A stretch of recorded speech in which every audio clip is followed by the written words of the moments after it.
High কমিশনে ঢুকে জাতির পিতার ছবি নিয়ে অপমান করেছে, এত সাহস কোথা থেকে পায় আমি জিজ্ঞাসা করি।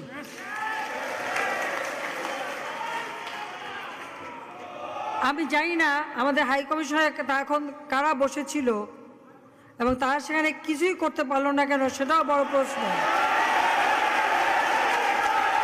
আর আমি আমার প্রবাসী যারা বাঙালি, না আমার প্রবাসী বাঙালিদেরও আমি বলবো যে যারা এই ঘটনাগুলি ঘটিয়েছে তারা চলাফেরা করে না, তাদের দেখেন না। যে হাত দিয়ে জাতির পিতার ওই ছবি নিয়ে তারা গেছে, তাদের যা উপযুক্ত করা উচিত সেটা করতে হবে।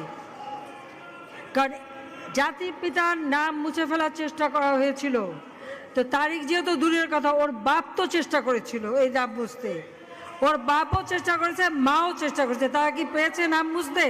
পারে নাই। ইতিহাস কখনো কেউ চাপা দিতে পারে না। আর জাতির পিতা তার 7 মার্চে ভাষণে বলে গেছে যে বাঙালিকে কেউ দাবায় রাখতে পারবে না, পারে নাই দাবায় রাখতে। তা আজকে এত বড় দুঃসাহস হয়ে যায়। হ্যাঁ, আমি প্রধানমন্ত্রী এসে আমারটা যা করুক ওটা আমি কিছু মনে করি না, কিন্তু তিনি আমাদের জাতির পিতা, যে আইন আছে সেখানে হাত দেবে এত সাহস কোত্থেকে পেল? তারেক যে ভুলে